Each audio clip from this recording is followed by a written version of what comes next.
आपको मालूम 2 दिन बाद अधिवक्ता सम्मेलन यानी वकीलों का सम्मेलन गुरुवर के सानिध्य में हो रहा है सागर के अंदर।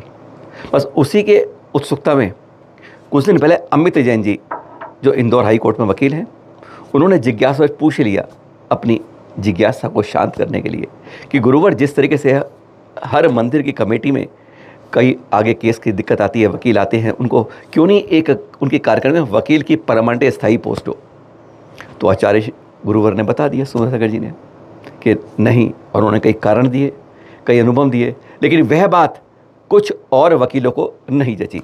जैसे होता ना आपस में, बस इसी बात को लेकर देख रहे हैं। अब ये आकाश शर्मा, ये भी हाई कोर्ट में वकील हैं, इन्होंने जेके श्रीवास्तव जी को पक्षकार बना के एक कानूनी नोटिस ठीक उस सम्मेलन के शुरू होने से 1 सप्ताह पहले स्पीड पोस्ट से भेज दिया है, जिसकी कॉपी चैनल महालक्ष्मी के पास है। हमने काफ़ी समय कोशिश की कि हम इनसे संपर्क करें, बात करें, लेकिन संपर्क नहीं हुआ। इसलिए आज हम समाज के सामने आए हैं कि आज साधु संतों पर मानहानि के दावे करके एक नोटिस भेजे जा रहे हैं और कहा जा रहा है कि अगर आपने क्षमा नहीं मांगी, मानहानि का दावा कर रहे हैं और इसमें आपको 2 साल तक सजा हो सकती है। आज आपको दिखाते हैं कि क्या मानहानि का यह कानूनी नोटिस हमारे गुरुवर के प्रति भेजा गया है और क्या है।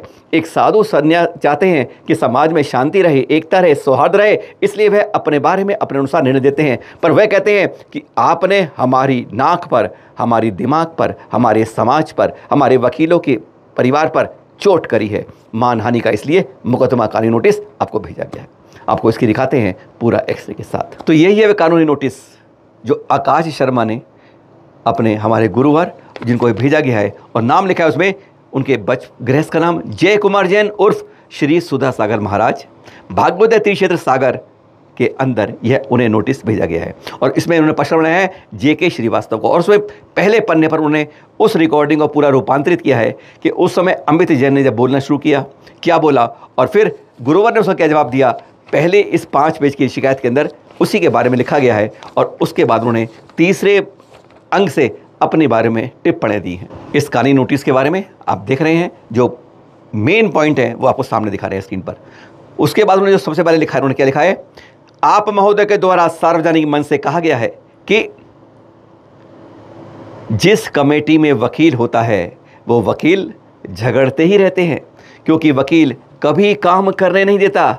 वह हर चीज़ में यह कहता है कि तुमको इसकी मंजूरी ली नहीं ली, तुमने इस बारे में विचार किया या नहीं किया, काम ही नहीं करने देता है, क्योंकि वकील का उद्देश्य जो माइंड है वह हमेशा भिड़ाने का होता है। यह जो आचार्य गुरुवर ने कहा, सुधासागर जी महाराज ने, उनके बारे में कहा गया। जबान सिलप रही है, बहुत फिसल रही है, बार बार गुरुवर को आचार्य के सामने संबोधित कर रही है।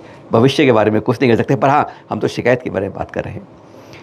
समाधान का बहुत कम होता है, और जहाँ जहाँ हमने वकीलों की कमेटी में देखा है उनकी कमेटी सुलझी हुई नहीं होती हैं, 2 फाड़ हो जाते हैं और 2 फाड़ करा देते हैं। यह उन्होंने उस निचोड़ का गुरुवर की बात का लिया और कहा, इसमें एक टिप्पणी की कि जब तक 2 मूर्ख लोग जिंदा हैं वकील कभी भूखा नहीं मर सकता है, वकील का माइंड विध्वंसक होता है। यह इस टिप्पणी में उन्होंने लिखा और कहा कि वकीलों से जो चर्चा के बारे में कहा गया है वह झूठा कहा गया है।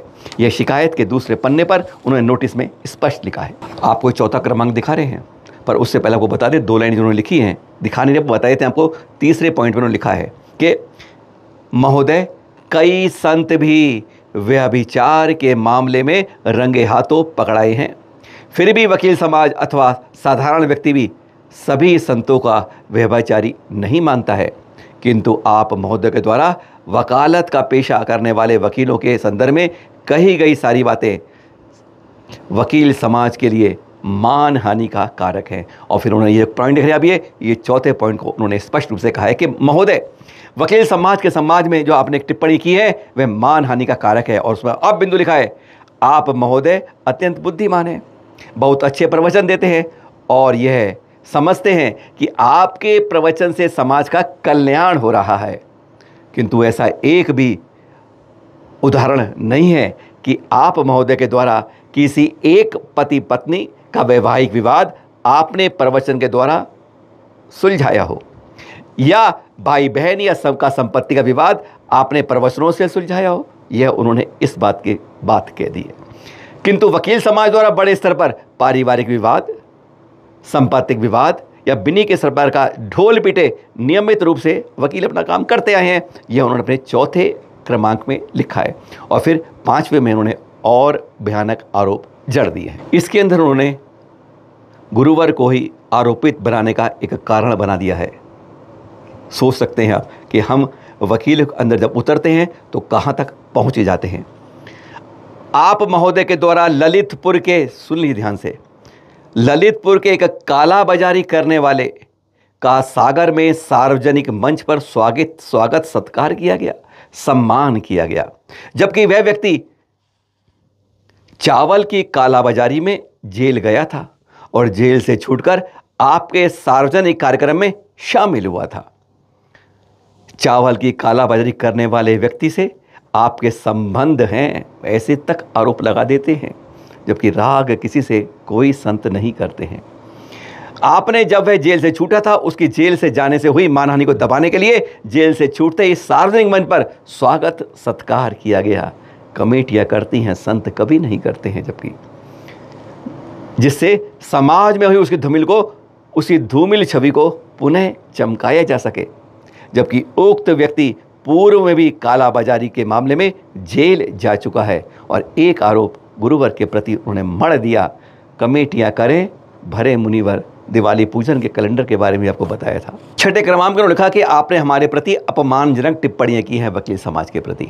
और एक वकील, उन्होंने अपने वकील के बारे में क्या कहा है, एक वकील ऑफिसर ऑफ द कोर्ट होता है और भारत जैसे संवैधानिक राष्ट्र में गरीब से गरीब व्यक्ति को न्याय दिलाने का वह माध्यम बनता है वकील, जो भाषा वकील की है।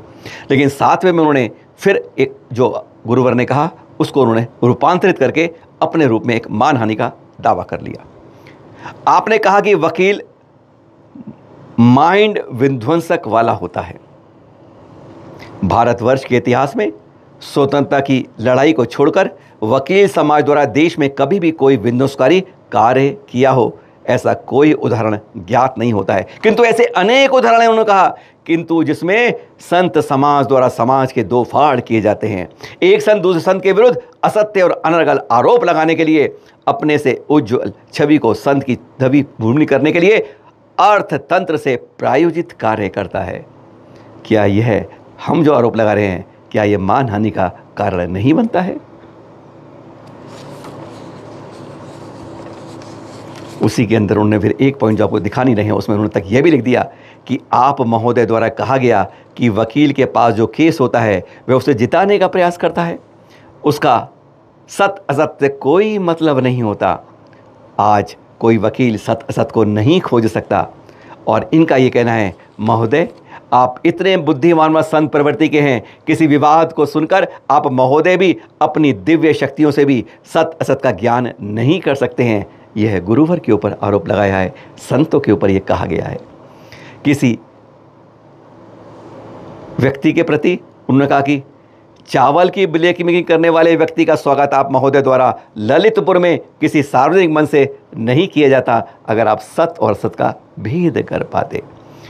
जब आप महोदय को ही ईश्वर के इतने नज़दीक होने के बाद सत असत का ज्ञान नहीं हो पाता, तो आपके प्रवचन सुनने वालों को भी सदा असत असत का ज्ञान नहीं हो पाता। और उन्होंने फिर जो धमकी भरे अंदाज जो कहते हैं कानूनी नोटिस में होता है, उसके बारे में करने से पहले उन्होंने स्पष्ट लिखा है अपने अंतिम पैरे के अंदर। और फिर उन्होंने इन वकील महोदय ने, आकाश शर्मा जी ने, अपनी बात को निचोड़ के बाद अंतिम पैरे में स्पष्ट कह दिया कि इसके अंदर 2 साल तक की सज़ा हो सकती है, वरना क्षमा मांग लो। और उसके उन्होंने एक अंदाज में क्या लिखा है, उन्होंने कहा आपके द्वारा संपूर्ण अधिवक्ता समाज के संबंध में अपमानजनक कथनी का उपयोग कर उनकी भावनाओं को ठेस पहुंचाई है, जिसकी वीडियो देश और प्रदेश में हजारों अधिवक्ताओं के वकीलों के व्हाट्सएप में पहुंची हुई है, जिसकी और देश के इससे जो आपने कहा वह अशोभनीय और मानहानिकारक टिप्पणियां सागर के सार्वजनिक मंच से जो जिज्ञासा मंच उससे कही गई हैं। इस पर खेद प्रकट करें और भविष्य में वकील समाज के लिए कोई भी टिप्पणी करने से पूर्व सावधानी रखें, एक चेतावनी की बात करी गई है। और कहा गया है कि अगर आपने पत्र प्राप्त होने के 15 दिन के अंदर खेद प्रकट नहीं किया तो मेरे पक्षकार आप महोदय के विरुद्ध आपराधिक यानी क्रिमिनल ऑफेंस तक की इसमें बात कही गई है। वह सिविल मानहानि का प्रकरण सक्षम न्यायालय में प्रस्तुत करेंगे। आपराधिक प्रकरण में आप महोदय को 2 वर्ष तक की सजा हो सकती है और जिसके होने पर मान अपमान हर्जे खर्चे की संपूर्ण जवाबदेही आप महोदय की होगी। नोटिस प्राप्त करते ही अमल हो जाए और मेरे पक्षकार को 2500 रुपये सूचना पत्र का खर्चा भी अदा करें और हस्ताक्षर कर दिए गए 8 नवंबर के पत्र में जो भेजा गया आकाश शर्मा एडवोकेट के। सुना आपने। आज अब गुरुवर को जिज्ञासा को समाधान नहीं पर समाज के हित की बात करने के लिए कोई अपने पर कैसे लेता है और संतों को अब धमकाना शुरू हो गया है वकील के द्वारा कि 2 साल तक की सज़ा करवा देंगे अगर आपने ऐसा नहीं किया। समाज को चिंतन करने वाली बात है। हमने प्रयास किया संपर्क करने का, नहीं कर पाए। हमने कई अपनी एसोसिएशन है जैनों की, वकीलों की, उनसे भी पता किया, नहीं कर पाए। पर यह प्रयास करने होंगे कि जो बातें ये संतों की होती हैं वे किस कारण समाज में एकता के लिए कही जाती हैं, मंदिरों में अनाप शनाप झगड़े जो होते हैं उनको रोकने की जाती हैं, पर कोई उसका क्या मतलब से अर्थ से अनर्थ निकाल लेता है और अनर्गल आरोप उल्टे ही साधु और मर देता है। समाज के लिए चिंता का विषय।